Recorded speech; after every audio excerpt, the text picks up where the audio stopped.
porque la gloria de Jehová es grande, porque Jehová es perfecto en sus caminos, porque Jehová atiende al humilde, hasta la tribu mira de lejos. ¿Alguna vez has estado preocupado porque el juicio de Dios no se ve tan pronto como tú lo deseas? Que estás esperando y esperando que Dios responda, que Dios actúe ante una persona malvada y parece que Dios no estuviera viéndole.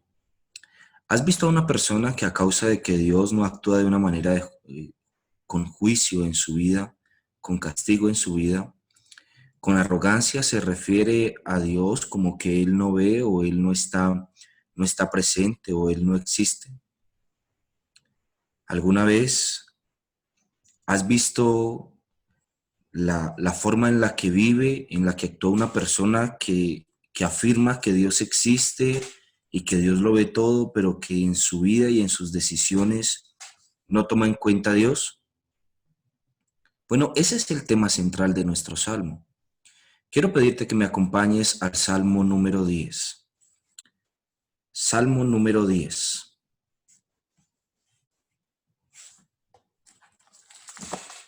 ¿Por qué estás lejos, oh Jehová, y te escondes en el tiempo de la tribulación? Con arrogancia el malo persigue al pobre, será atrapado en los artificios que ha ideado. Porque el malo se jacta del deseo de su alma, bendice al codicioso y desprecia a Jehová. El malo, por la altivez de su rostro, no busca a Dios. No hay Dios en ninguno de sus pensamientos. Sus caminos son torcidos en todo tiempo. Tus juicios los tiene muy lejos de su vista. A todos sus adversarios desprecia.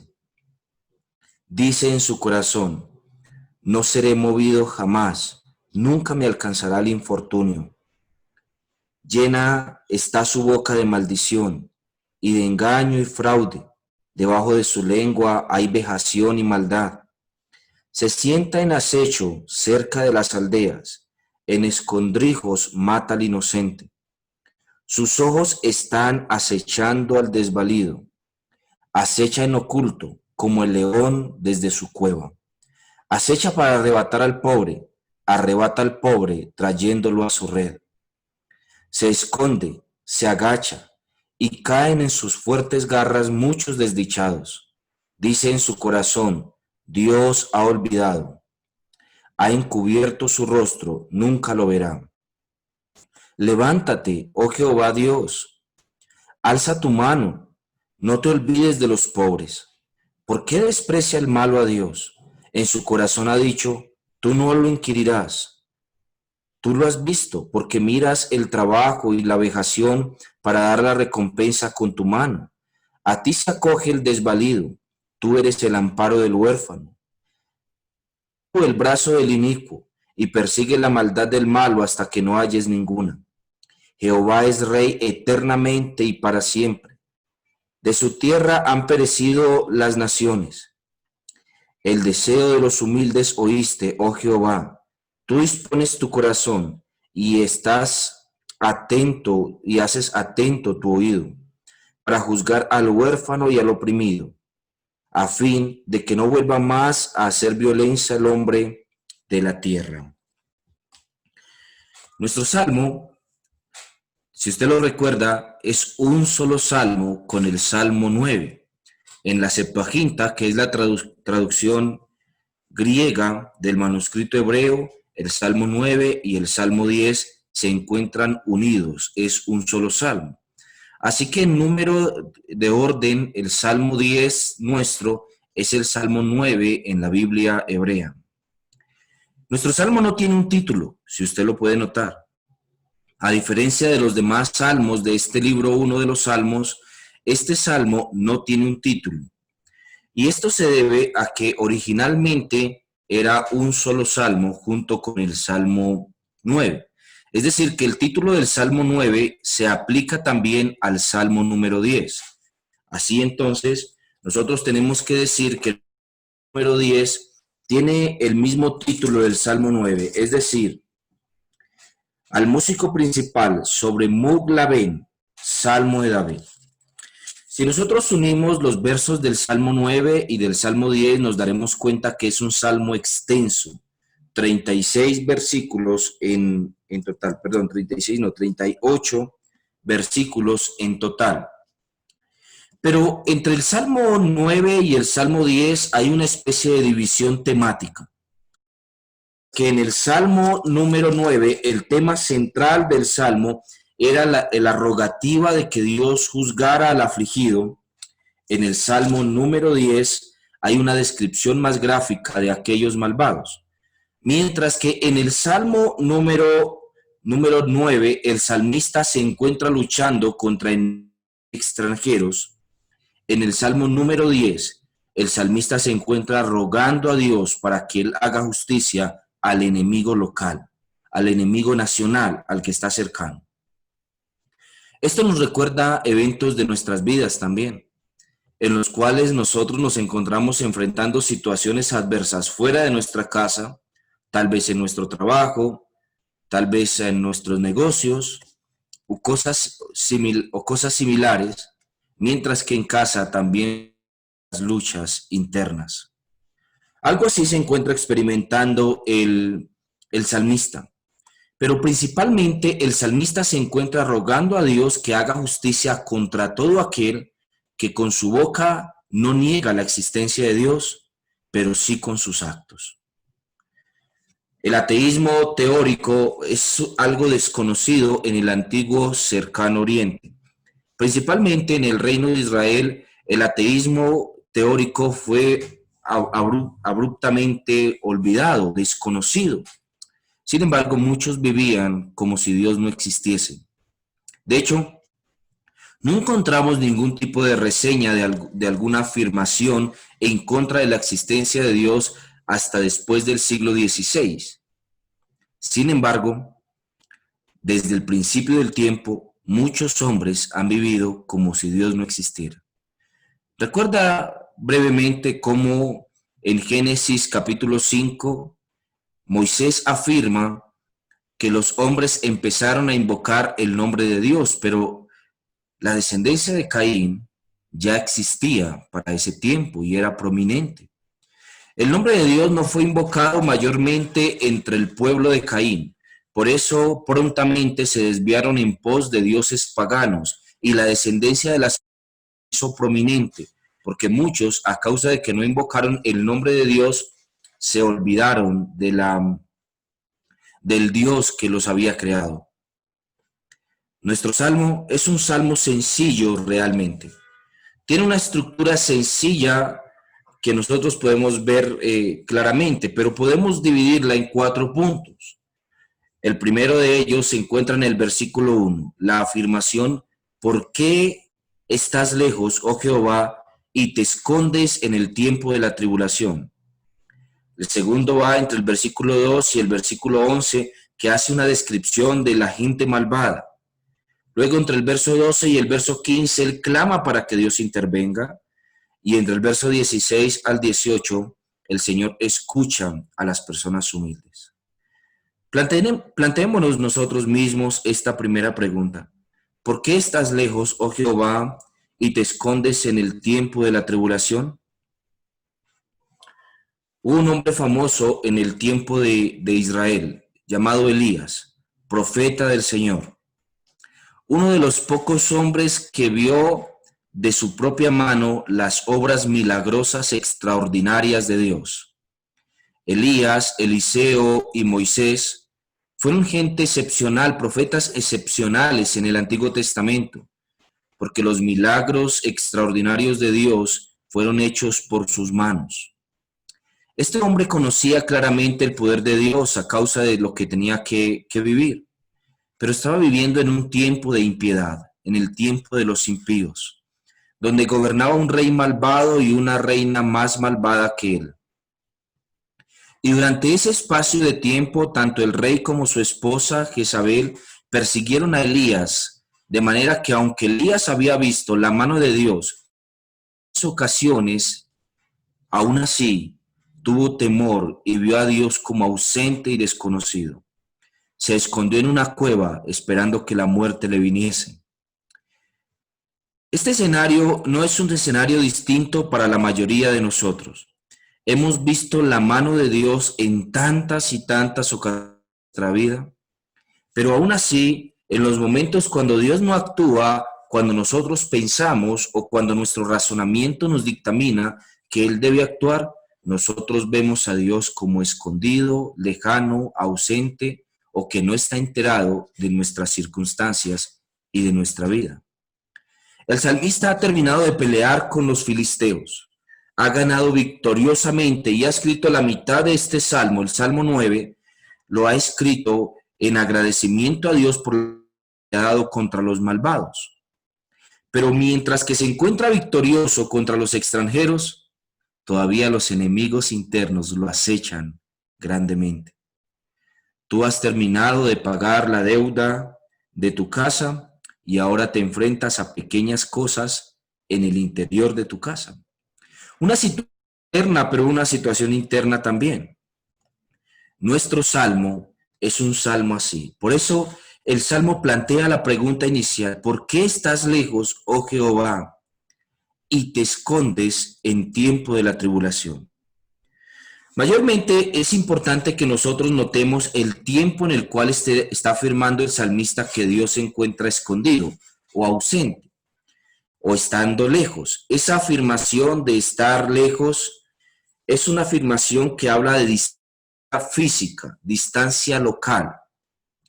Es decir, que él no está diciendo que Dios se encuentra lejos de su corazón, sino que está viendo a Dios como ocupado en otros asuntos en un territorio lejano, en un territorio extranjero tal vez, o distante del que él tiene.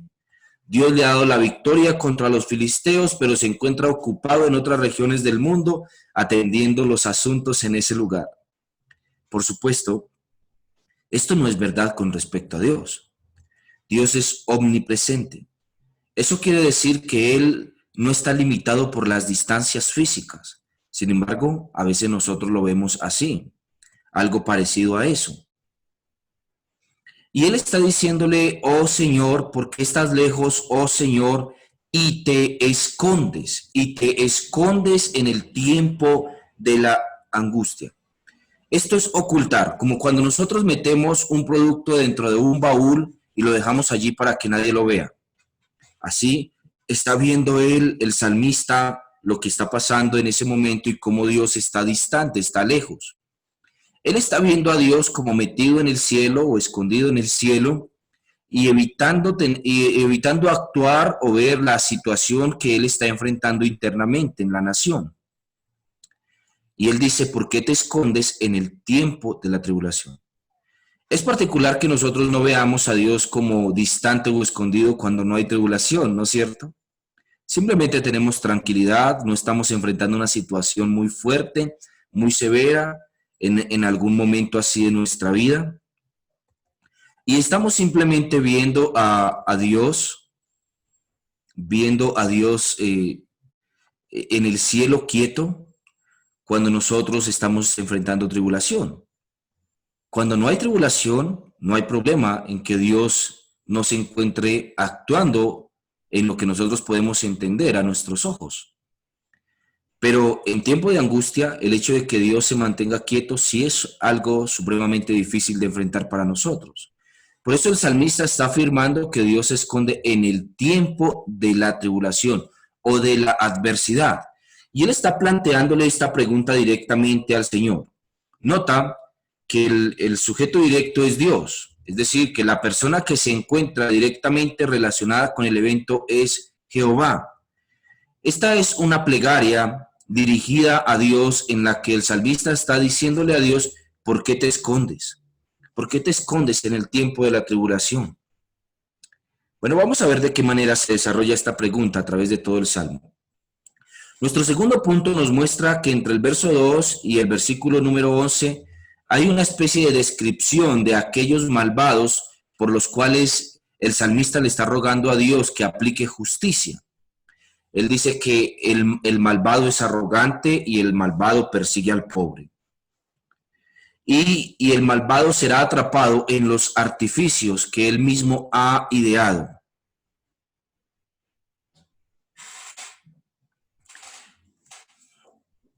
¿Notas repentinamente esto en nuestro salmo? El malvado es arrogante, pero ¿quién es el malvado al que se está dirigiendo David? ¿Quién es este hombre al cual el salmista está describiendo? Bueno, no habría ningún problema si nosotros pensáramos que este hombre es uno de los filisteos que él destruyó en el Salmo número 9, pero él aquí se está dirigiendo a gente muy cercana a él. Principales en el reino de Israel, príncipes de las familias de Israel, principales del templo tal vez, hombres muy cercanos a él. Es difícil para nosotros pensar que una persona justa pueda estar rodeada de tanta gente malvada, pero es verdad así para con un rey. Un hombre justo se encuentra rodeado de mucha gente malvada. Solamente recordemos el capitán de su ejército. El capitán de su ejército fue el mismo hombre que mató a su hijo Absalón.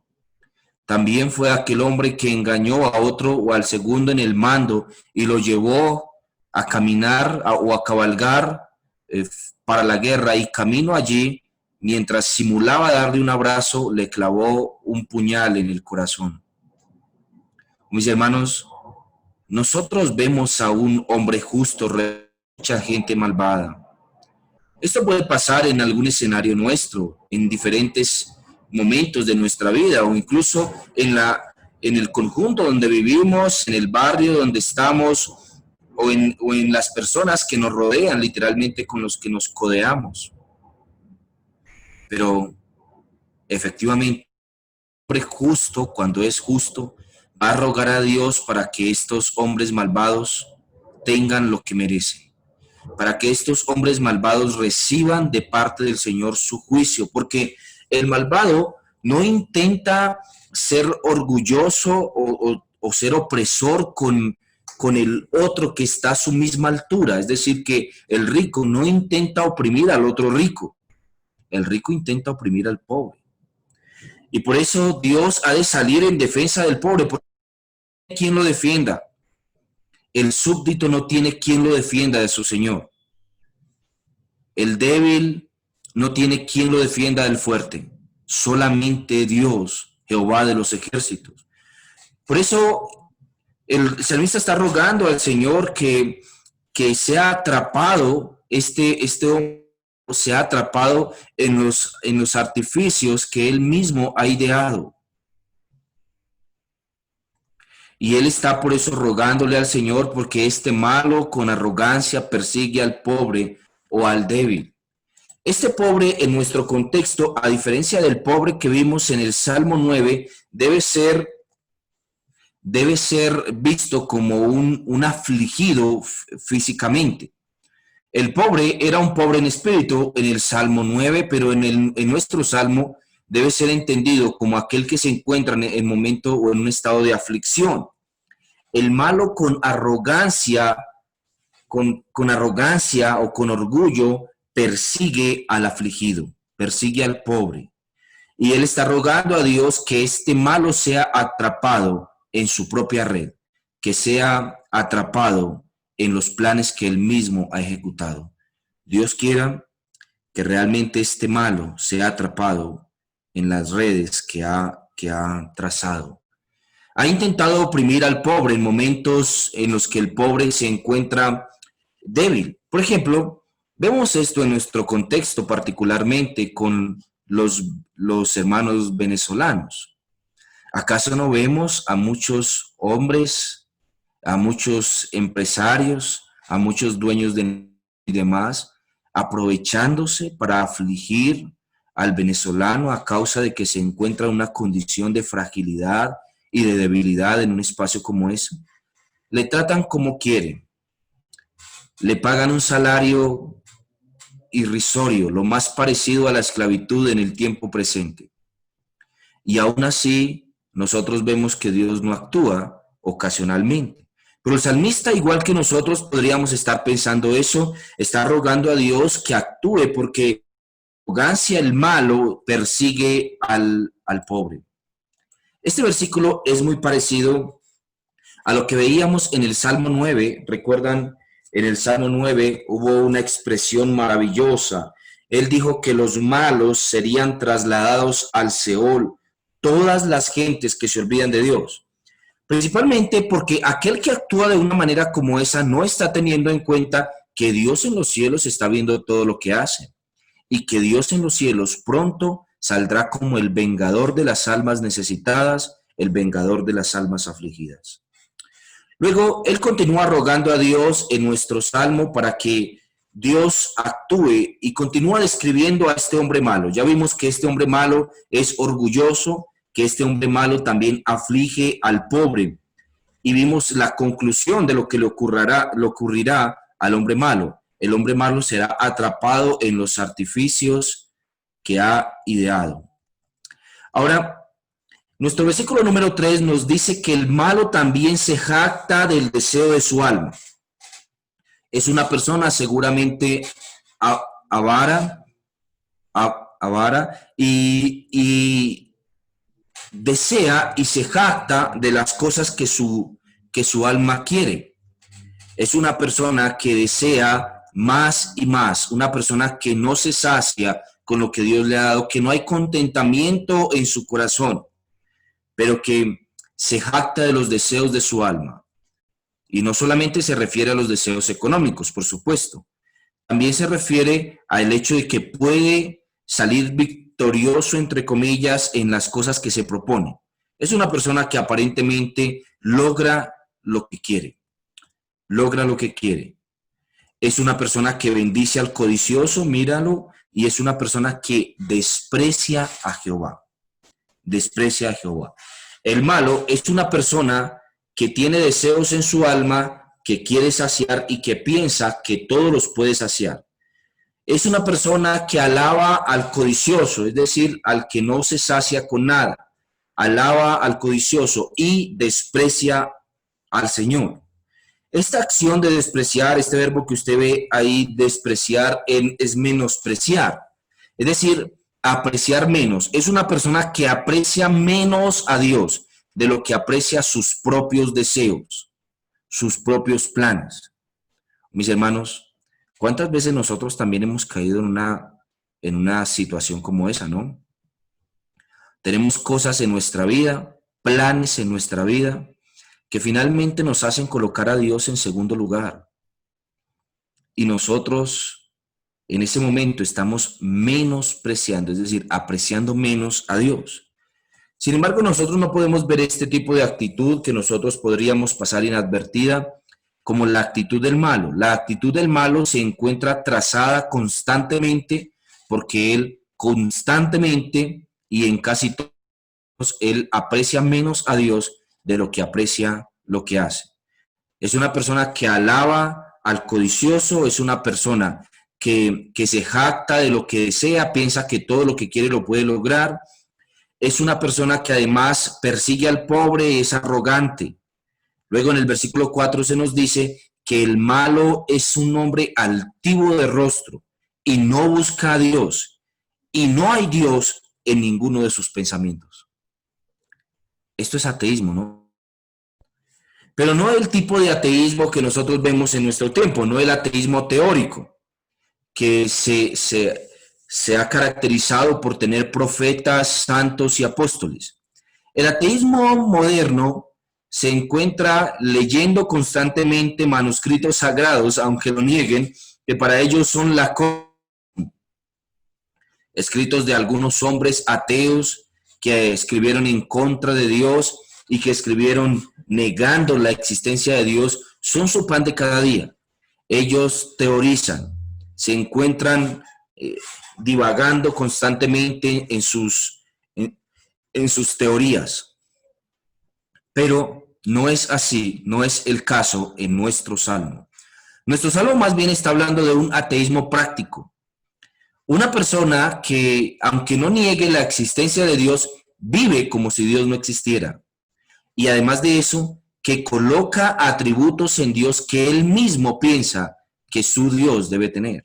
Por ejemplo, él dice, pero Dios no se molesta por esto, pero a Dios no le importa esto, pero eso es religiosidad, pero eso es, pero eso es fanatismo, pero yo no pienso así, pero Dios no puede ser así, pero Dios tiene que ser de esta manera, pero Dios tiene que aceptar el aborto, porque Dios no atenta contra la libertad de las personas, Él le ha dado libre albedrío a la gente. Es una persona que dice, pero ¿qué hay de malo en la homosexualidad? Está bien porque la gente se ama y Dios es amor. Es una persona que afirma en sus actos constantes que no le importa a Dios. A escondidas, él se encuentra actuando en contra de Dios. A escondidas es infiel a su esposo o esposa. A escondidas, él hurta a su jefe. Él vive como los borrachos y los maldicientes. Su boca no se cuida en lo que dice, es vulgar. Es una persona que en su conducta constante él no tiene en cuenta a Dios. Es un ateo práctico. No dice que Dios no existe, pero de hecho, todo lo contrario, él se encuentra afirmando constantemente que aunque Dios existe, él se encuentra escondido en su rostro y no lo juzgará por lo que hace. A los hombres todos sus caminos les son rectos, dice el proverbio, pero Dios pesa los corazones. Y cuando Dios pesa el corazón del hombre malo, se da cuenta que es un hombre altivo. ¿Por qué? Porque no busca a Dios. Él nunca separa tiempo para el Señor, él no va a los servicios dominicales, no guarda el día del Señor, él no gasta tiempo orando al Señor, para él eso es un acto de religiosos y además de eso, él nunca se sentaría a leer la Escritura para encontrar de Dios sabiduría. Como dice el salmista, no hay Dios en ninguno de sus pensamientos. Luego, él continúa describiendo al malo. Imagínense que ustedes se encuentran rodeados de algunas personas a los cuales les pueden dar este tipo de calificativo. Tal vez alguno de sus amigos o alguno de sus familiares, que ustedes pueden calificar de esta manera, que ustedes dicen, es un arrogante, es humillativo, se jacta de que tiene más, o se jacta de que todo lo que quiere lo puede hacer, o que toda la mujer que desee la puede tener, o cosas similares. Que ustedes puedan decir, es codicioso, no le importa que los demás sufran con tal de él ganar más. Cree que a todos se le puede encontrar salida, a todos se le puede encontrar trampa. El malo, o como dice él, es altivo, es una persona supremamente altiva, arrogante, menosprecia a los demás y sobre todo nunca busca a Dios. Pero que usted pueda seguir la descripción, como dice David, dice que sus caminos son torcidos todo el tiempo. En todo momento busca cómo hacer trampa, cómo buscar la forma de hacer trampa y defraudar a otro, cómo hacer el documento falsificado, cómo decir la mentira más creíble, otro injustamente. Todos sus caminos son torcidos todo el tiempo. Y él dice, tus juicios los tiene muy lejos de su vista, de su vista. A todos sus adversarios desprecia. Nota lo que dice él, que sus juicios, los juicios de Dios los tiene lejos de su vista. ¿Qué está queriendo decir con eso? El salmista quiere decir con eso que a pesar de todo lo que hacen, Dios no los está juzgando. Es una especie de queja contra Dios, al mismo tiempo que es una afirmación positiva con respecto al malvado. Él está diciendo que el malo tiene los juicios de Dios lejos de su vista. No le importa. Él piensa que Dios no va a actuar, no ha visto a Dios actuando en contra suya a causa de lo que hace. Pero nuestro salmista también está dando una especie de queja contra Dios. Señor, tú deberías haber actuado ya ante una persona como esa. Señor, que su empresa fracase a causa de sus malos negocios, de sus negocios tramposos. Señor, que lo pillen, que se den cuenta de que es un documento falsificado. Señor, que necesite ayuda del pobre que se encuentra humillando y no la reciba. Señor, que esto. Es una forma en la que el salmista está rogándole a Dios de que sus juicios se hagan evidentes ante esta persona y que él no mantenga oculto. Y además dice que el corazón de este dice, no seré movido jamás, nunca me alcanzará el infortunio. Oh, mis hermanos, tuve la oportunidad de llevar la contabilidad a un joven muy afortunado, totalmente apático a las cosas del Señor y apático también a que en algún momento pudiese ser juzgado por las autoridades civiles. Era dueño de una empresa bastante prometedora que movía al menos unos 1.800 millones de pesos al año. Y lo que tenía que pagar de impuestos era ínfimo, menos de 1 millón de pesos al año. Así que parece que la fortuna le sonreía y siempre le iba bien. Pero pronto las autoridades empezaron a ver que un negocio como esos tendría que mover mucho más dinero. Y empezó a escalar poco a poco para ir mostrando a las autoridades un poco más de ingresos y mantenerlas quietas. Hasta que el infortunio lo alcanzó también.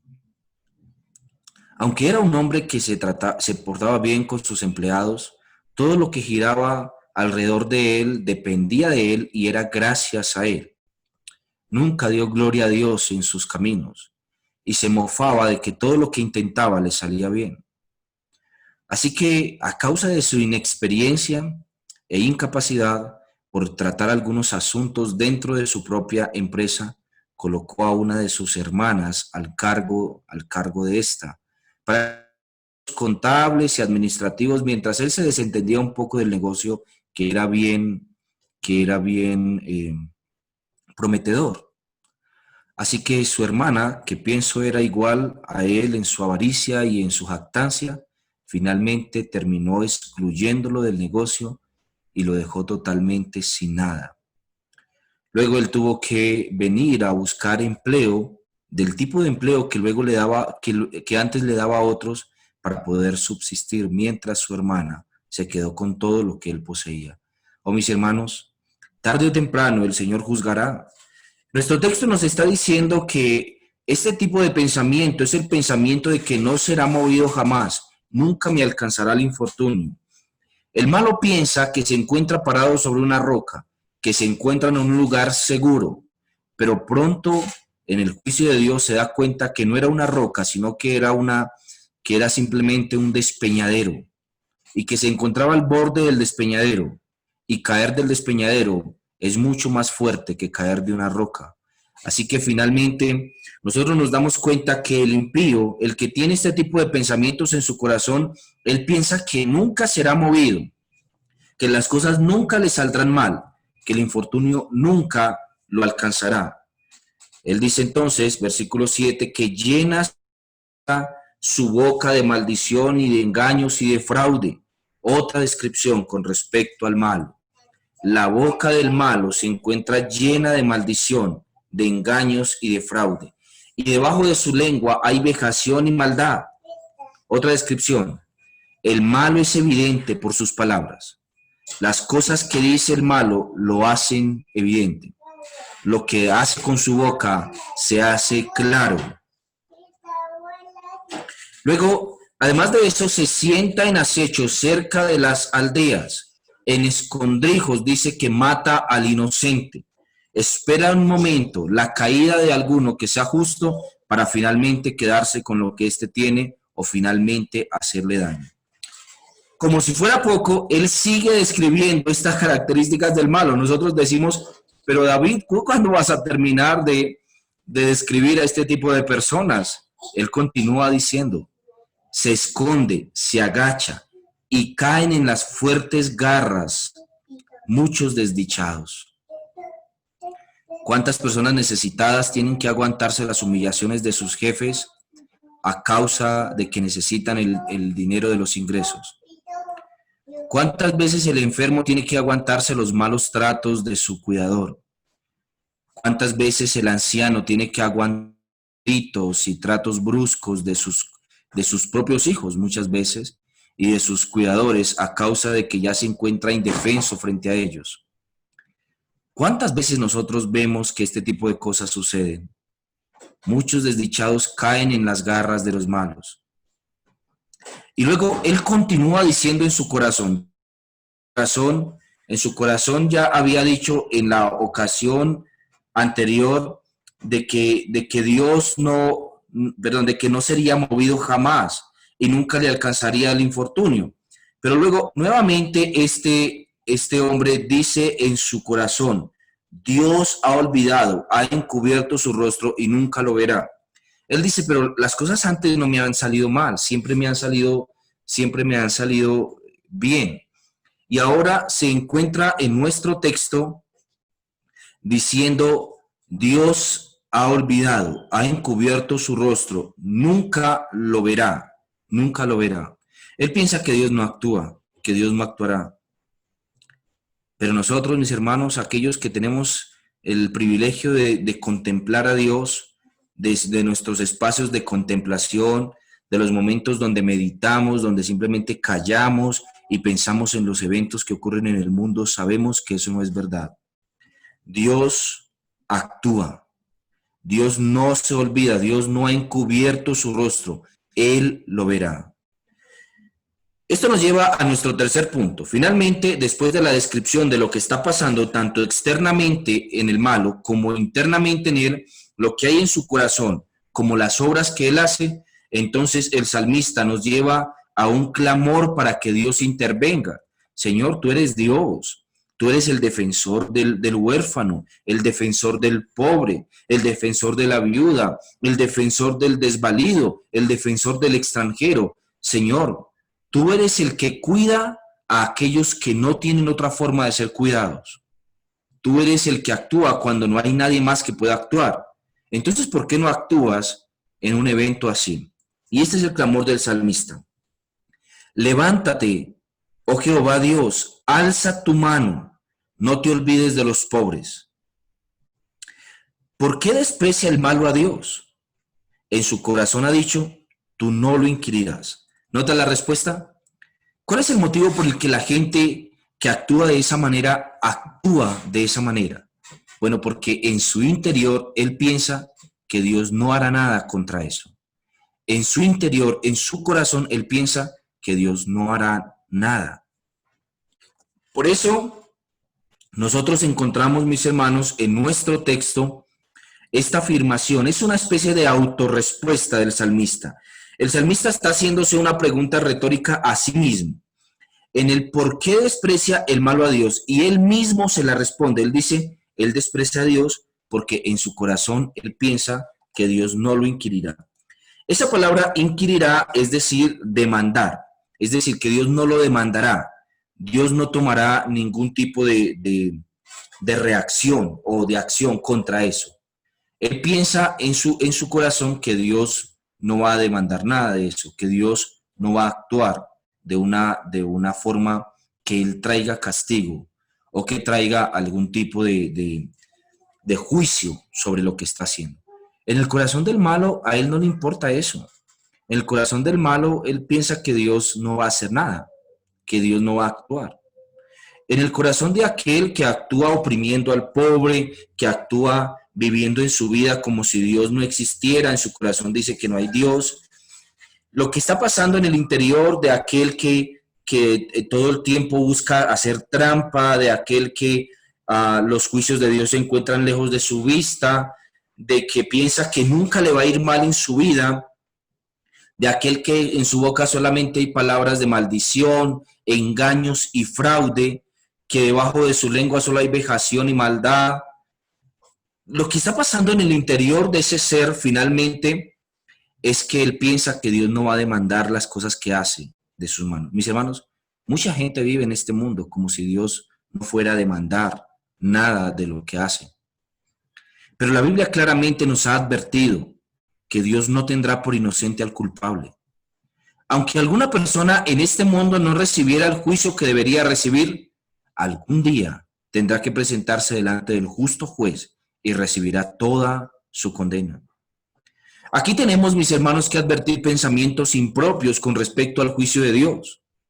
Los pensamientos sectarios de algunos han afirmado que cuando nosotros morimos simplemente quedamos allí como dormidos y ya, y que al morir no tendremos que ir a las prisiones de oscuridad reservados para el juicio del gran día como los demonios, o al cielo esperando en descanso el momento del regreso del Señor.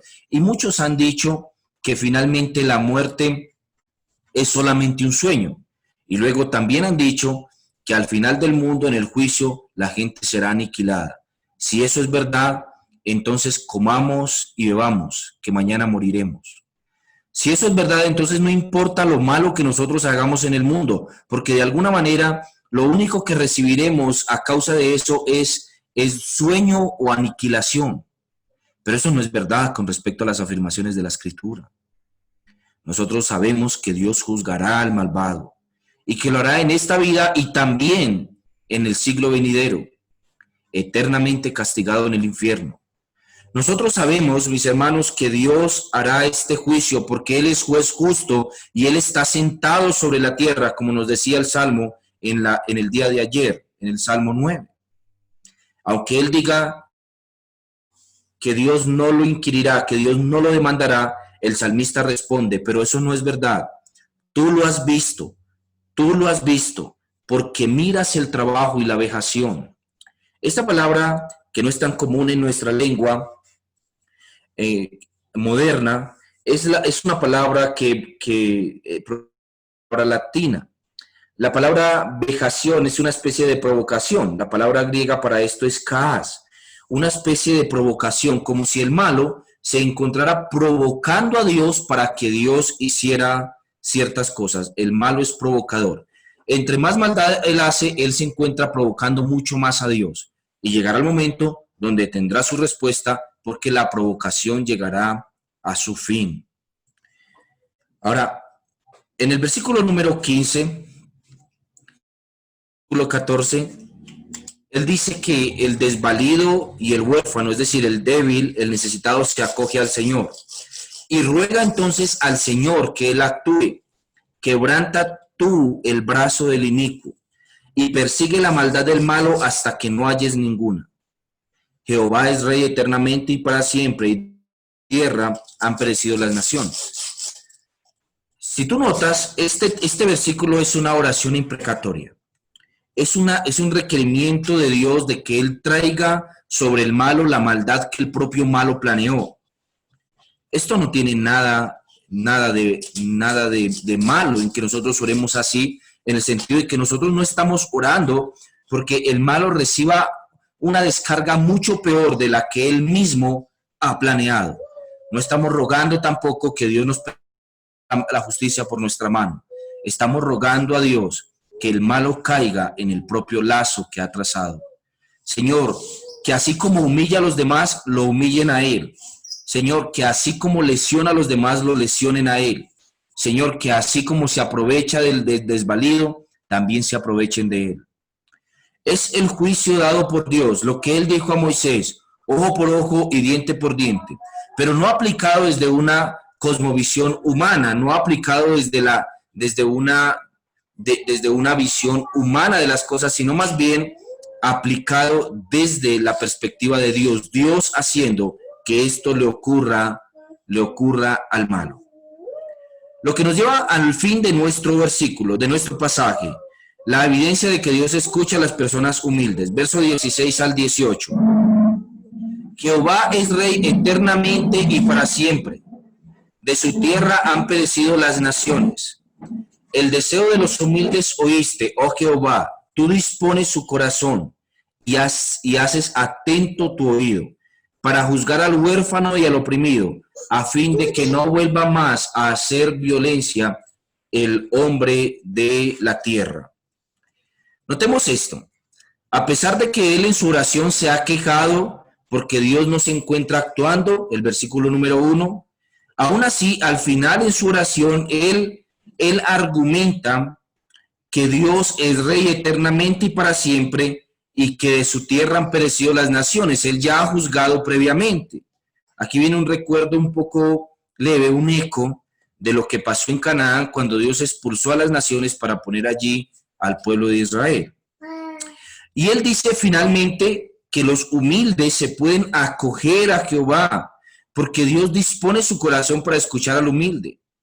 Dice la Escritura que Dios no desprecia un corazón contrito y humillado. También nos dice que Él es el que hace justicia al huérfano, a la viuda, al oprimido y al extranjero. Dios es el que le hace justicia.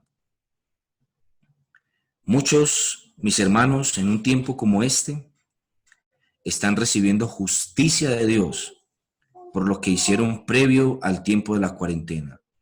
Panaderías, zapaterías, mercados, plazas de mercado, diferentes negocios, tomaron a los venezolanos, a nuestros hermanos venezolanos, por sueldos de 10,000 pesos al día, por sueldos de 12,000 pesos al día, más de 12 horas al día, y muchos de ellos mismos están viendo sus negocios fracasar en un tiempo como este de cuarentena.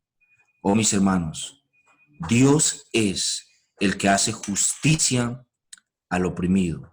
Él es el que hace justicia al débil.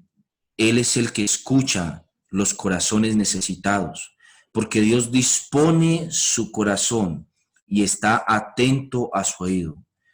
Mis hermanos, Dios no nos atrape siendo una especie de ateos prácticos, que aunque con nuestra boca afirmamos que Dios existe en nuestro día a día y en nuestras decisiones, en nuestros pensamientos, nunca se encuentre Él. Dios nos ayude para que cuando Él juzgue al malvado, lo juzgue a nuestro favor y no juzgue en contra nuestra. Porque Dios ha dispuesto su corazón y está atento en su oído para juzgar al huérfano y al oprimido, a fin de que no vuelva más a hacer violencia el hombre de la tierra. Y hermanos, llegará el día, aquel día se verá, el día en el que todos los hombres tendrán que comparecer delante del tribunal de Dios y serán juzgados por sus obras, sean buenas o malas, y serán hallados culpables, a no ser que su fuerza y su vigor descanse en Jesucristo. Descanse en aquel que es el que limpia nuestro pecado, y aquel que ha puesto su fe en Jesucristo nunca será un ateo práctico. Aquel que ha puesto su fe en Jesucristo caminará con Él. ¿Por qué? Porque Él ha dicho que aquel que me ama guarda mis mandamientos. Y esto es un llamado para todos nosotros, para que Dios no nos halle como al malo, sino que nos halle como al necesitado y oprimido. Padre, yo quiero darte muchas gracias, Señor, por este tiempo. Qué descripción más fabulosa que hace David del malo. El malo no tiene a Dios en sus pensamientos. El malo piensa en su corazón que Dios no ve. El malo en su corazón piensa que Dios no le demandará los actos que efectúa. Pero nosotros sabemos que no es así. Nuestro Dios es el juez de toda la tierra. Él se sienta en su trono y su trono nunca será sobornado y su trono nunca será visto con cohecho o con acepción de personas. Él juzgará a todos según sus obras. Padre, júzganos de acuerdo a las obras de Cristo, porque en Él descansamos, en Él hemos creído y en Él nos identificamos, Señor. A Él estamos unidos y a Él es al que clamamos para que interceda por nosotros delante de tu trono. Así que hállanos como a Cristo, sabiendo que hemos depositado nuestra fe en Él. Gloria sea tu nombre, Señor. Rogamos a ti para que tú juzgues al malo. Padre, que caiga el malo en su propia red. Que en aquello que está haciendo Él mismo también sea probado. Padre, que sea humillado si Él humilla. Padre, que sea lastimado si Él lastima. Que sea engañado si Él engaña. Padre de gloria, rogamos a ti que eres el juez de la tierra, para que el malo no sea victorioso sobre el justo, sino que los justos resplandezcan como resplandece la mañana. Bendito sea tu nombre, Jehová el Elión, el Altísimo, el que está sentado en las alturas mirándolo todo. Jehová el Elión, bendito sea tu nombre a través de Jesucristo. Amén y amén.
Espero que Dios les bendiga mucho, que Dios este día les permita meditar en la grandeza de un Dios justo como el que nosotros tenemos, en el que se sienta en las alturas y lo ve todo. Bueno, mis hermanos, un abracito para todos. Dios los bendiga y chao, chao. Nos vemos mañana.